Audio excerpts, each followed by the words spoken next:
కొమరవెల్లి ఆలయంలో నిన్న తల్వార్తో హల్చల్ చేసిన ఘోరీపై కేసు నమోదైంది.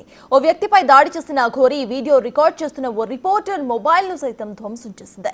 సిద్దిపేట సిపి ఆదేశాలతో చేర్యాల పోలీసులు కేసు నమోదు చేశారు. 4 సెక్షన్స్ కింద కేసు ఫైల్ చేశారు పోలీసులు.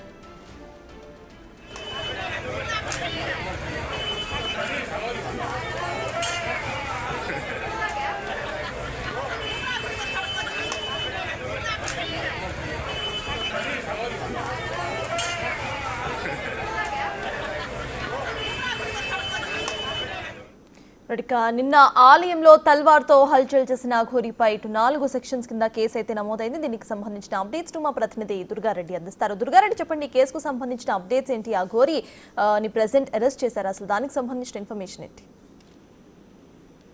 సత్తాజీ, అసలు చూస్తే అయితే మాత్రం నిన్న దైవ దర్శనానికి సిద్దిపేట జిల్లా కొమరవెల్లి మల్ల నక్షత్రానికి వచ్చిన అఘోరి మాత్రం అక్కడ తల్వార్ తీసుకొని భక్తులతో పాటు అక్కడ ఖచ్చితంగా లోపలికి వెళ్లి దర్శనం చేసుకుంటానని చెప్పి గర్భగుడి నుంచి వెళ్తానని చెప్పి మొదటికేయడంతో అక్కడ ఆలయ అర్చకులు, ఆలయ పాలకవర్గంతో పాటు మిగతా అందరూ కూడా ఇక్కడ ఆలయ దేవస్థానం సంబంధించిన ఆ నియమ నిబంధనలు ఉంటాయి కనుక వస్త్రధారణ మార్చుకోవాలి, బట్టలు వేసుకొని రావాలి అని చెప్పి వాళ్ళు ఆదేశాలు జారీ చేస్తే నేను ఖచ్చితంగా ఇలానే వెళ్తానని చెప్పి మొదటికేయడంతో వాళ్ళు అక్కడ ప్రతిఘటించారు. అక్కడ దర్శనం జరుగుతుంది కనుక అక్కడ బుద్ధికి సంబంధించిన సింగర్ లింగము కవర్ చేస్తుంటే కూడా ఫోన్ లాక్కుని కొండకేసి నేలకోసుకుంటే నారాబోతు తింటూ హంగామా సృష్టించింది. దీంతో పాటు ఆ తల్వార్ తీసుకొని కత్తి తీసుకొని దాడి చేసి సమీపం మాత్రము 20 భక్తులకు గాయాలైన తర్వాత వాళ్ళు కూడా పోలీసుల దగ్గరికి వెళ్తే కూడా ఒక అఘోరి వచ్చి అక్కడ అరెస్ట్ చేసి హంగామా సృష్టిస్తే కూడా రక్షణ లేకుండా పోయిందని చెప్పి కూడా అక్కడ భక్తులు ఎవరైతే వచ్చారో వాళ్ళకి గాయాలైన వాళ్ళు కూడా పోలీసులకు ఫిర్యాదు చేస్తే పట్టుకోవాలి. ఆ తర్వాత బిగ్ సింగర్ లింగం కూడా పోలీస్ స్టేషన్కి వెళ్ళి ఫిర్యాదు చేస్తే కూడా 18 గంటలు ఆ కేసు పక్కన పెట్టారు. సిపి అనురాధ దృష్టి తీసుకెళ్లడంతో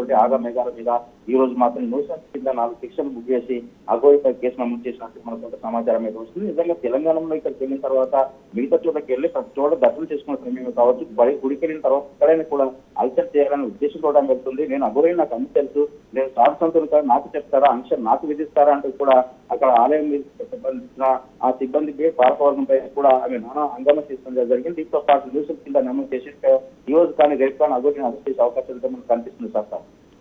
సార్ అయితే దుర్గారెడ్డి, ప్రెసెంట్ అఘోరి స్టేటస్ ఏంటి? ఆవిడ ప్రెసెంట్ అక్కడే ఉన్నారా, లేకపోతే దానికి సంబంధించిన ఇన్ఫర్మేషన్ ఏంటి? అఘోరి మాత్రం నిన్న ఇక్కడైతే కొమరవెల్లి దేవస్థానం వెళ్ళిన తర్వాత అక్కడ సమయం తర్వాత అడ్డుకోవడం, ఆ తర్వాత పోలీసులు, ఆ తర్వాత పాలకవర్గం భక్తులంతా కూడా అసహనం వ్యక్తం చేయడము, విమర్శ చేయడంతో మాత్రం బట్టలు వేసుకొని గర్భగుడి నుంచి ఇక్కడికి వెళ్ళి దర్శనం చేసుకొని మొక్కులు చెల్లించుకున్న తర్వాత అక్కడి నుండి తిరిగి ప్రయాణమై వేములవాడ వెళ్తుందని చెప్పి వెళ్ళిపోవడం జరిగింది. దీంతో వేములవాడకి వెళ్ళిన తర్వాత అక్కడ గుడికి వెళ్ళినట్టుగా తెలుసుకుంది. ఇప్పటివరకు అయితే మరి ధర్మపురంలో ఉందా, వేములవాడ లేకుంటే ఎక్కడైతే తెలంగాణ వస్తుంది అన్ని గుళ్ళు తిరుగుతాను, లేకుంటే అన్ని చోట్ల తిరుగుతాను, నన్ను అడ్డుకునే వాళ్ళు ఎవరంటూ కూడా అక్కడి నుంచి వెళ్ళిపోయినప్పుడు ఆ పోలీసులపై కూడా తిరుగుబాటు చేసే ప్రయత్నం చేసినట్టు కొంత సమాచారం అయితే ఉంది. ఎక్కడైతే మనం చూడొచ్చు నిజంగా ఒక దైవ దర్శనానికి, దేవాలయానికి చాలా మంది భక్తులు వస్తుంటారు, వివిఎస్లు వస్తుంటారు. అందులో సమానంగా అందరూ కూడా భక్తి భావంతో లోపలికి వెళ్ళాలి, దర్శనం చేసుకోవాలి ఉంటుంది కనుక ఆ నియమ నిబంధనలు పాటించాలని చెప్పి చెప్పడంతో అఘోరి ఇక అల్సర్ చేసి హంగామా పడి హంగామా చేసిన వాటిపై మాత్రం కేసు నమోదు చేసినట్టు తెలుస్తుంది. ఇక్కడ మాత్రం కొమరవెల్లి నుంచి తిరిగి ప్రయాణం అయిన తర్వాత కూడా ఆమెను అరెస్ట్ చేయాలని చెప్పి అక్కడ ఉన్న భక్తులు కానీ మిగతా వారు కోరినా కానీ పోలీసులు మాత్రము ప్రేక్షక పాత్ర వహించారు. దీంతో ఇప్పుడు సిపి అనురాధ మాత్రము ఆదేశాలు జారీ చేస్తే చీర్యాల సిఐ మాత్రం కేసు నమోదు చేసినట్లు మనకు సమాచారం వస్తుంది. Right, thank you Durga Reddy.